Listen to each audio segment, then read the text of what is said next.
Generation 6's best starter Pokemon is coming to Scarlet and Violet, and it's probably the toughest 7-star Tera Raid yet.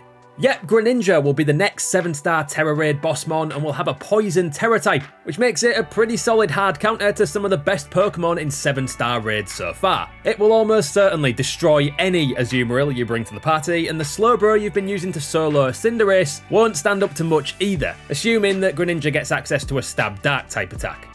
So what are Greninja's possible abilities? What potential moves will it have? And what Pokemon should you bring to have a hope in hell of making it out alive? Thankfully, we aren't just taking shots in the dark here. Pokemon added a couple of little hints to suggest what we might be dealing with in their announcement that Greninja would be hitting the game. Alongside the Kalos native, Lucario and Bronzong will start popping up more in raids as well, which, they suggest, will make powerful allies in the battle to come, which should help us make some informed guesses on what Greninja will be packing. Both Lucario and Bronzong are immune to poison, so we know it'll almost certainly get access to a poison type move to take advantage of its Tera type, and otherwise, why would they be so useful? Which for Greninja means the stupid powerful Gunk Shot, or the equally dangerous poison type Tera Blast. It also seems pretty certain that it'll have Water Shuriken in its moveset, what with that being its signature attack and everything, but we probably also can't rule out Hydro Pump, so it can hit just as hard on the special side. From here, things get a little trickier.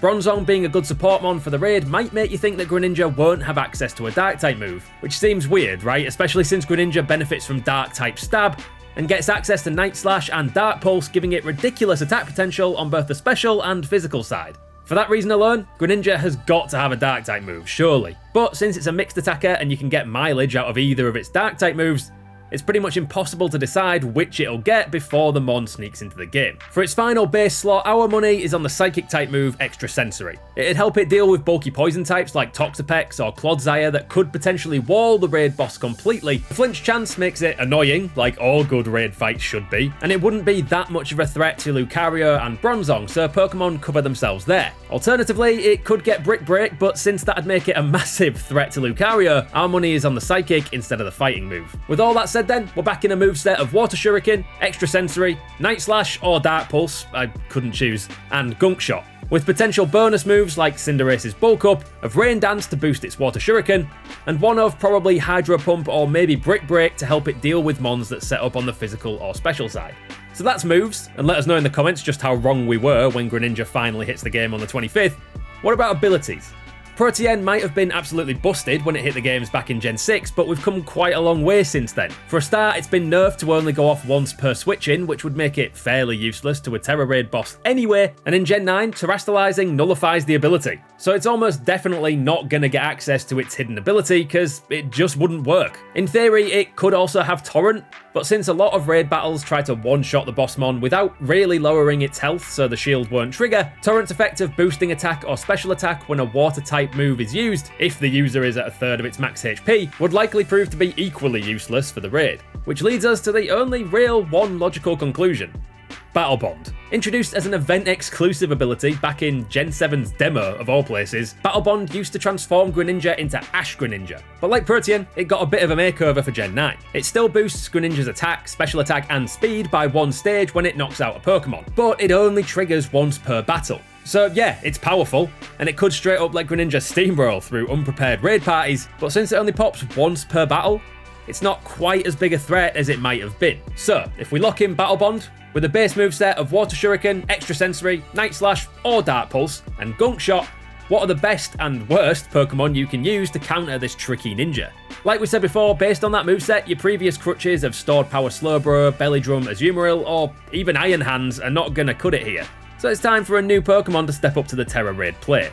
Lucario is looking like the most likely candidate for a direct counter to Greninja thanks to its natural resistance to 2 of Greninja's 3 stabs, if we assume our proposed moveset is correct. If we're wrong and Greninja gets Brick Break, well, we're sorry, leave Lucario in the box and move on to our next suggestion. That said, with access to Swords Dance and Nasty Plot as well as Calm Mind, you can potentially build either a physical or special Lucario that will do bits for you against Greninja. If you go in special, a moveset of Psychic along with Calm Mind or Nasty Plot depending on whether you want the defense boost or are going all in on attack, and potentially Iron Defense to protect you from Greninja's physical attacks, Lucario can make itself a solid wall while it prepares to nuke the ninja out of existence. Taking Inner Focus as its ability to dodge those potential extrasensory flinches would be pretty useful as well. Or, if you go in physical, you can line up Earthquake and Swords Dance for maximum damage on Greninja's Poison Tera Type, and take Justified as its ability to boost Lucario's attack power whenever Greninja swings in with a Dark type attack.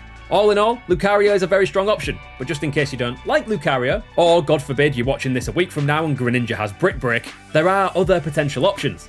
Gastrodon has some big utility if you're out to wall the Tera Raid boss. Its Storm Drain ability is essential since it becomes immune to all water type attacks, and gets a special attack buff if it's hit by one. Its ground typing means it resists the Poison Tera Stab, it can use Earth Power to make the most of Acid Spray support mons, and it can learn Recover and Acid Armor to help keep it in the fight for as long as possible. Now, Greninja does get access to one Grass type move in Grass Knot, but it seems an unlikely choice for its moveset, so don't sleep on the Sea Slug.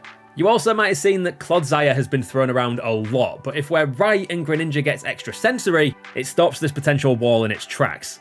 If Greninja doesn't have access to the Psychic move, then yeah, it'll be a fantastic mon to use, even if its lack of attack power could be a little bit difficult to get around. It has Water Absorb, which makes it immune to and gain health from water attacks. It resists Greninja's Poison Tera Stab and can use Acid Spray to lower its special defense, buffing Clodsire's own Earth Power attacks. But since Extrasensory, at least to us, is such an obvious pick, it's probably not worth investing much time into this build just yet, much as we love Clodsire. That said, it could still be a decent support mon for Special Lucario, using Acid Spray to set up for massive damage from a max special attack Psychic from Lucario, and using Stockpile to boost its own defenses. And that's just some of the builds flying around that could prove useful against Greninja, but really, it all comes down to that moveset. We reckon we've got it pretty nailed on, but what do you think? Will they throw a curveball and catch us out with a move we aren't expecting? Which Pokemon will you be training up to take on Greninja? Let us know your thoughts down in the comments. Like and subscribe if this video was useful for you, and if you're in the market for more Pokemon Scarlet and Violet tricks and tips, check out these videos right here. Thanks for watching.